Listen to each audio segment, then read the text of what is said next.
자, 이제 검색을 같이 한번 해볼 거예요. 여기 있다. 이 음식도 있나? 네. 자, 나가. 자, 보자. 키워드 마스터 블랙키위부터 볼까요? 자, 블랙키위 같은 경우에는 여기 페이지 뭐 네이버에 블랙키위 치면 나와요. 그래서 여기에서 조금만 채팅 좀 누르고, 네. 자, 여기에서 이제 제가 아까 이렇게 썼어요. 뭐 갤럭시 Z 플립, 딴 거 써보죠. 뭐 해볼까요? 하나 키워드 한번 얘기해 줘 보세요. 원하시는 거 아무거나. 뭐든 좋습니다. 본인 이름만 빼고 검색 안 나올 테니까 아무거나 뭐 이슈 되는 것도 좋고 이슈 안 되는 것도 좋아요. 뭐가 있을까요? 뭐 아까 얘기했죠? 병뚜껑 따는 법. 깜짝이야. 네, 이거 한번 해볼까요? 병뚜껑 따는 법이라고 했을 때, 자, 와, 토탈 검색량이 여기 보면은 블랙키위 기준이에요. 이거 보이시죠? 화면 보이시죠? 제가 보이는 거 맞겠죠? 네. 보일 거예요. 네. 안 보이면 얘기해 주세요. 토탈 이제 월간 검색량이 총 2,000 검색을 해요. 2,000명이 검색을 하는 거예요. 월간 콘텐츠가 블로그 24, 카페 4. 그래서 총 24개밖에 검색 발행량이 없습니다. 이건 한 달에 발행하는 양이에요. 그렇기 때문에 2,000명이 검색을 하는데 24개밖에 새로운 글이 안 써진다는 얘기예요. 어때요? 괜찮지 않나요? 이런 키워드면은 사실 좀 유리한 키워드가 되는 겁니다.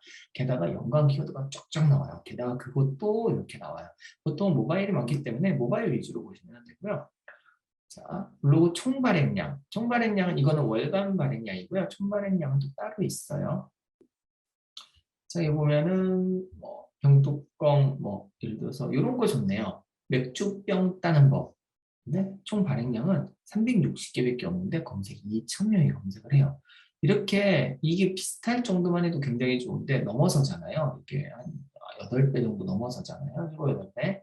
이런 키워드를 만약에 유입량을 늘리고 싶다. 뭐 이런 키워드를 쓰는 게 맞는 거라는 거예요. 이렇게 해서 키워드를 찾아서 내 블로그에 그 파일을 늘리는 거죠. 전문성이랑 관계가 없습니다. 여태 유입을 늘리는 방법이에요. 그렇죠? 뭐 이런 것도 괜찮네요. 뭐 1,000명 한 930개 검색하는데 540개밖에 없고 이런 것도 좋고 그렇죠? 이런 것들 잘 검색을 해서 하면 되고요. 자, 그 다음에 키워드 마스터라고 또 있어요. 키워드 마스터 이것도 이제 검색하면 나와요. 네이버에 여기에 병뚜껑 하는 법 이렇게 치면은 네, 얘는 이제 광고가 너무 많이 나와가지고 자, 이제 아까 제가 검색했던 거고 총 조회수 2,020, 문서수 1,000. 이거는 조금 다르네요. 왜 다르지? 네, 네, 띄어쓰기 잠시만요. 제가 알려드릴게요. 왜 다르냐? 하여튼 그래요? 기존 뮤템 말고 통곡으로 되는구나. 이렇게 다르네요. 저는 이거 사실 둘 다 안 써서 나중 되면 이런 거 잘 안 보거든요. 하여튼 그렇습니다. 이렇게 해서 이제 저기를 하는 거고 띄어쓰기 상관이 있습니다. 띄어쓰기 상관이 있어요. 이게 띄어쓰기에 따라서 노출이 되냐 안 되냐는 조금 달라져요. 그래서 띄어쓰기도 사람들이 어떤 띄어쓰기를 많이 쓰는지 보셔야 돼요. 예를 들어서 병뚜껑, 병뚜껑 이렇게 보면 이제 영어 이게 뒤에 저기가 안 열릴 때 이런 게 있네요. 왜 이런 거 글 쓰시면 돼요. 많이 검색하는 거니까. 근데 안 열릴 때 안이 안 띄어져 있잖아요. 그러면은 이렇게 많이 검색하는 게 안 열릴 때를 붙여서 검색한다는 거거든요. 네. 그래서 이거는 많이 검색하는 걸로 하시는 게 맞습니다. 이것도 한번 검색해 볼까요? 키워드 마스터에 안 열릴 때 시간 없으니까 얘도 안 열릴 때 같이 검색을 해서 한번 결과를 보죠. 안 열릴 때 총 7,000, 문서수 1,200. 그 다음에 총 7,000, 문서수, 여기 문서수가 없네요. 병뚜껑 안 열릴 때. 똑같네요. 여기 보면은 월간 검색량 2,000에 그리고 총 발행량 1,000. 이거는 똑같네요.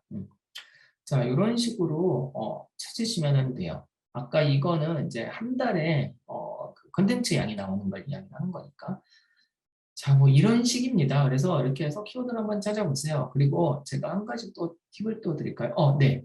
이거 띄어쓰기도 사실 되게 중요하죠. 맛집은 약간 뭐라 그럴까? 맛집은요. 맛집을 제대로 잡는 지수가 높은 블로거들은요. 한 달에 그 몇 개 안 쓰고 1,000만 원씩 벌어요. 그거는 좀 가능해요. 그래서 이제 되게 위험하기도 해서 금방 죽기도 하는데 1,000만 원, 2,000만 원씩 벌거든요. 지인도 그렇게 1년째 벌고 있는 사람도 있어요. 근데 이제 이거는 조금 우리가 쉽게 이렇게 접근하기 쉬운 키워드는 아니에요. 맛집은 지역에 어디 맛집 뭐 이런 것들을 해야 돼서 여튼 자 그렇게 되고요. 자 그리고 제가 아까 지하철 맛집 장난 아니죠. 그냥 할 수 있는 게 아닙니다. 자, 그리고 제가 아까 카톡톡이라고 하나 또 말씀드렸죠. 이게 꼭 그 핸드폰으로만 아니 컴퓨터로만 하잖아요. 그거 말고 그냥 카톡에서도 이것들을 다 검색을 할 수가 있어요. 그래서 잠시만요. 이게 공유해서 제가 지금 요거 자, 요거 보이시나요? 제 카톡 창인데 아마 보이실 거예요. 자, 여기 보시면은 요 카톡톡이라고 검색하셔서 친구 추가하시고 플러스 친구거든요. 그리고 여기서 이제 하라는 대로 해서 등록만 내 블로그를 등록을 해놓으면은 여기에서 이렇게 하시면 돼요. 예를 들어서 뭐 병뚜껑 안 열릴 때라고 치면은 카톡에서 이거 핸드폰에서도 마찬가지예요. 블로그 문서량 1271, 그 다음에 총 검색량 7100. 그리고 또 뭐냐면 모바일에서 블로그 탭 기준이에요. 뷰탭은 아니에요. 그 의미는 없어요. 옛날에 뷰탭이랑 뷰탭이 블로그랑 그다음에 카페랑 섞이기 전에는 이게 되게 유의미했거든요. 이제 블로그 탭에 100위 안에 뭐 3위에 내 포스팅이 걸려 있습니다. 이런 게 나옵니다. 뭐 예를 들어서 제 거 블로그 여기다가 등록시켜 놨는데 나파 초기화 아직도 나오나? 이제는 없어졌네요. 되게 옛날에 쓴 글이라서. 이것도 보면은 블로그 문서량은 3,000개밖에 없는데 검색량이 13,000이에요. 되게 좋은 키워드거든요. 유입할 때 뭐 이런 식으로 하는 것도 좋습니다. 꼭 뭐 핸드폰으로 안 해, 아니 뭐야 PC로 안 해도 핸드폰으로도 할 수 있다는 점 아셔야 될 것 같고요. 그 다음에 정신이 하나도 없다. 제가 시간이 자꾸 점점 와가지고 지금 중요한 이제 글 쓰는 거 얘기를 해야 되는데 그걸 못 해가지고 많이 빨라졌어요. 자, 혹시 궁금한 거 있으면 질문 주시고 중요한 얘기를 이제 하도록 하겠습니다. 자비스도 괜찮아요. 자비스도 괜찮고 요즘 자비스보다 카톡톡이 더 좋은 것 같더라고요. 저도 옛날에 자비스 썼어요. 자, 꼼수보다는 꾸준함. 자, 보세요. 빨리 얘기할게요. 네이버가 원하는 글을 써야 돼요. 그리고 꼼수는 안 통합니다. 제가 꼼수로 블로그 엄청 날려먹었어요. 네이버보다 정말 내가 인공지능적으로 더 똑똑하면 꼼수 쓰셔도 돼요. 그리고 네이버보다 똑똑하다기보다는 틈새를 파고드는 이것만 맨날 연구하는 사람들이 있어요. 블로그 강의하는 사람들. 그런 사람들은 꼼수 써서 본인들 잘 키웁니다. 우리는 그런 게 아니니까 그런 거 하지 마세요. 결국 안 좋아집니다. 그다음에 장기적인 플랜이 중요해요. 꾸준하게 쓰는 게 되게 중요해요. 자, 네이버가 원하는 글에 대해서 이야기해보죠. 여기 있어요. 네이버가 좋아하는, 아니 구독자가 좋아하는 글의 형식이에요. 이게 뭐냐면 체류 시간이라고 여러분 들어보셨나요? 그러니까 글을 보면은 체류 시간이 길수록 이제 글에 대한 뭐 이런 최적 점수가 지수가 올라간다 뭐 이런 얘기가 많이 하는데 그게 뭐냐면 사람들이 관심이 있어 하는 거예요. 예를 들어서 낚시글이에요. 갤럭시 플립 Z 공짜로 사는 법 해가지고 노출시켜 딱 들어왔는데 다른 글이 써 있어. 기분 나쁘죠? 한 3초 만에 나가요. 그럼 그 글은 이거는 별로 좋은 글이 아니구나 라고 네이버에서 판단을 하는 거예요.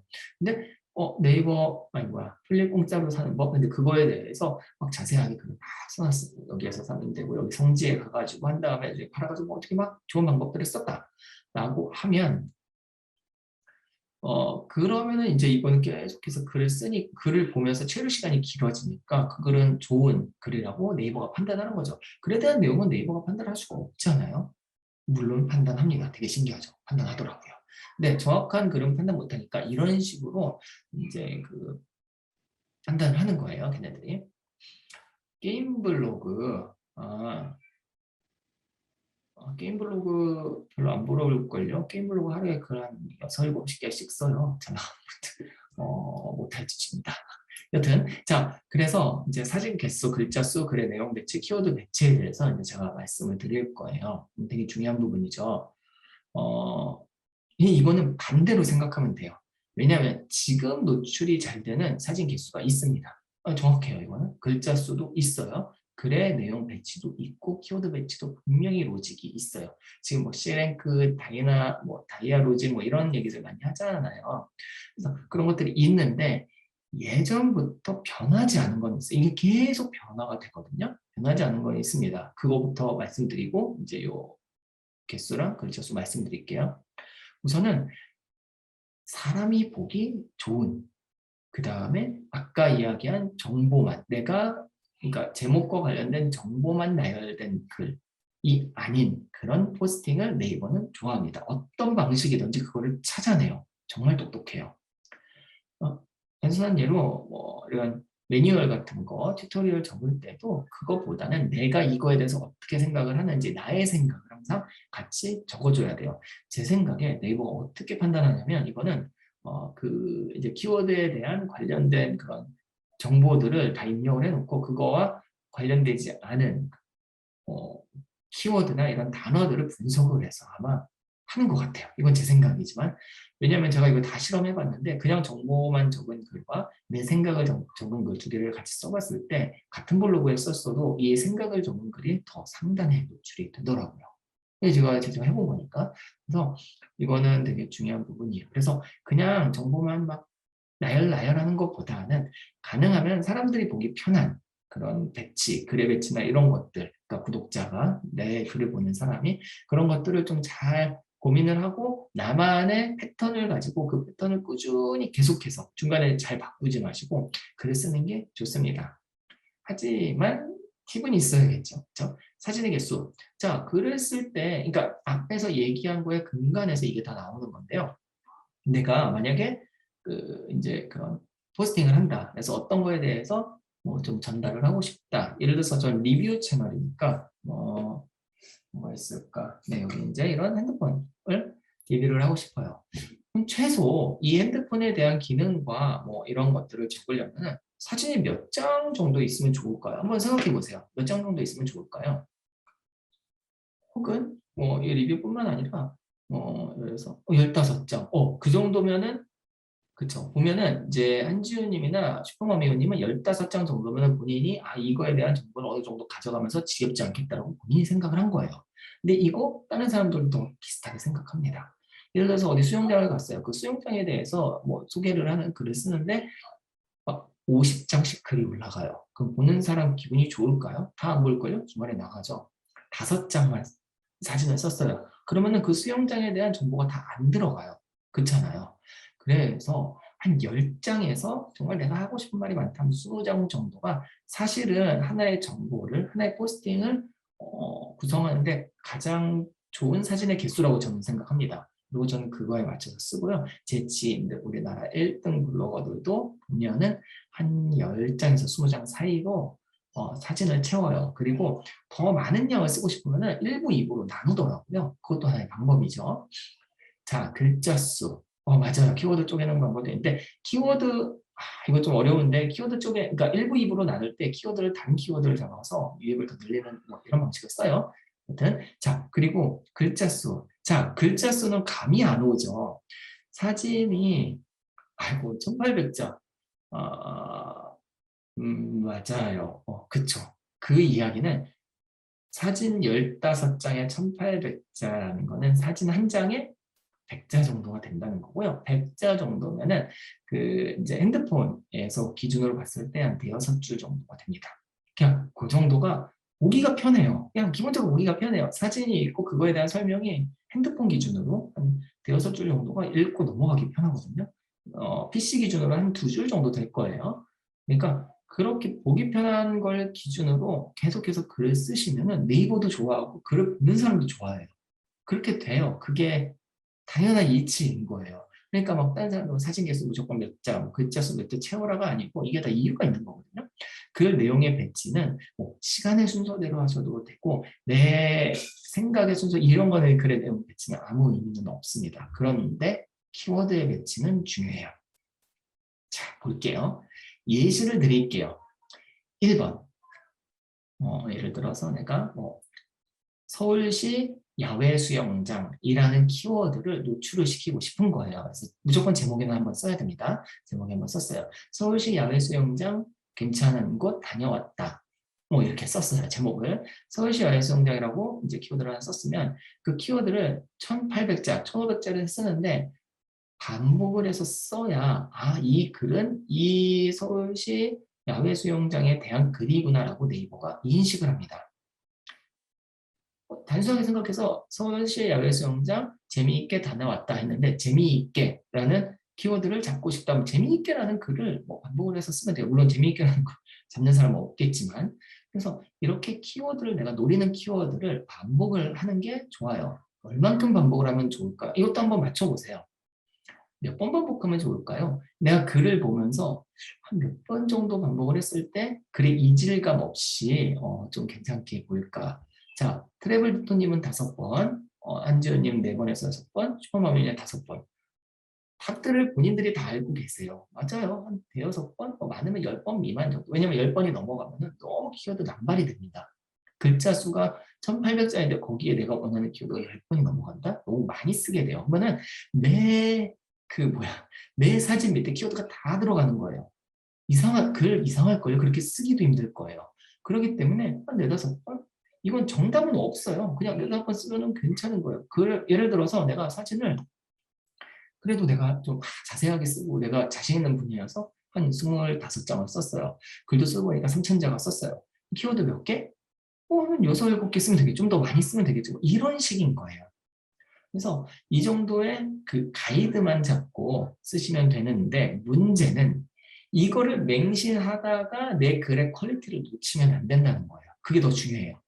이거 어그러지더라도 그냥 내가 쓰고자 하는 글의 퀄리티가 우선입니다. 그리고 그게 된다고 했을 때 그 다음에 이런 대략적인 그 사진이나 글의 양, 그다음에 키워드의 배치 이런 것들을 맞춰야 되는 거고요. 키워드 배치는 맨 앞줄에 맨 앞에 사진 하나에 그 밑에 한 5줄 되는 그런 글에 키워드 5개를 다 쓰는 게 좋을까요? 아니면은 맨 마지막에 다 쓰는 게 좋을까요? 혹은 한 2개, 3개 사진에 하나씩 이렇게 분산을 해서 쓰는 게 좋을까요?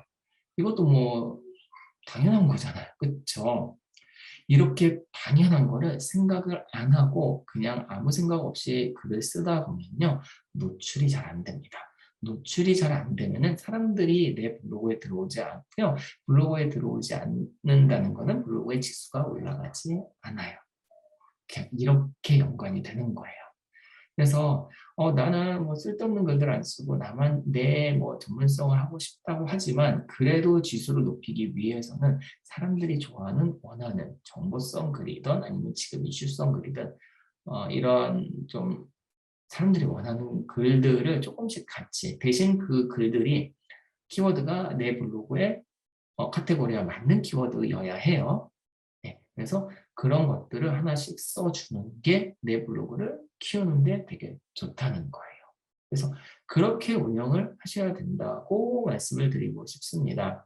이제 수익형 블로그를 저는 운영을 하다 보니까 33분이네? 죄송해요. 빨리 끊을게요.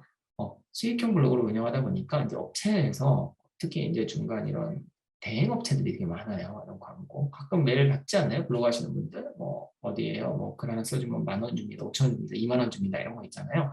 그런 업체들은 이런 분석 툴들을 다 유료로 쓰고 있어요. 그래서 그런 유료로 쓰는 사람들은 내 블로그의 지수라든지 이런 노출도라든지 이런 것들을 다 알고 있어요. 우리는 몰라요. 유료 비싸요. 하루에 10,000원이에요. 그렇죠? 너무 비싸요. 저도 가끔 결제해서 나는 어느 정도 되지? 이렇게 쓰는데요. 그런 것들을 보고 있기 때문에 이제 그런 지수도 사실 되게 중요하다는 거죠. 그렇습니다. 제가 너무 지금 막판에 급해가지고 두서없이 좀 이야기를 했는데 아마 이제 이게 끝났을 거예요. 그래서 사진 개수, 글자 수 아마 이거 되게 궁금하셨을 거예요. 근데 이 정도가 사실 가장 평균적으로 괜찮다고 이야기하고요. 이게 절대적인 건 아닙니다. 사진 5개, 글 1000자 써도 좋은 글은 다 뜨고요. 내가 지수가 높다면은 뜨고, 사진 30개, 글 많이 써도 그게 정말 필요한 글이다 치면은 상단에 떠요. 그렇게 됩니다. 그리고 이제 마지막으로 제가 마지막에 질문 받기 전에 드리고 싶은 말씀은 이렇게 유입만을 위해서 쓰는 게 사실 되게 중요하다는 이야기를 좀 드리고 싶은 게 약간 좀 그런 거예요. 내 블로그에 유입이 많아서 내 블로그가 활성화가 되면은 그런 그 블로그가 건강하고 이게 건강한 블로그가 되거든요. 지수가 높아집니다. 흔히 얘기하는 최적화 블로그가 돼버려요. 그러면 내가 원하는 그런 이제 키워드나 내가 사업적으로 사용하거나 이런 것들을 사용할 때 굉장히 유리해요. 근데 그런 게 아니고 예를 들어서 그냥 일반적인 블로그가 되면 나중에 내가 뭔 좀 글을 써보고 싶은데 노출이 안 되거든요. 이렇게 건강하지 않은 이렇게 일반 블로그 같은 경우에는. 그래서 가능하면 유입도 많이 되면서 좀 건전한 글들, 그다음에 남들이 좋아하는 글들을 많이 써서 좀 탄탄하게 블로그를 운영을 하면 자기의 목적에 맞춰서 사용을 할 수 있을 거예요. 그 방법이나 이런 것들이 사실 있기는 한데 이게 매번 바뀌고 몇 달면 계속 바뀌고 그래서 이거는 공부하고 막 이래야 돼서 저도 스터디하는 팀에서 맨날 분석하고 그러거든요. 그래서 지금 어떻게 돌아간다는 알고 있지만 이게 당장 다음 달에 어떻게 바뀔지 몰라서 우선 대략적으로 바뀌지 않는 부분에 대해서는 오늘 제가 쭉 좀 말씀을 드렸고요.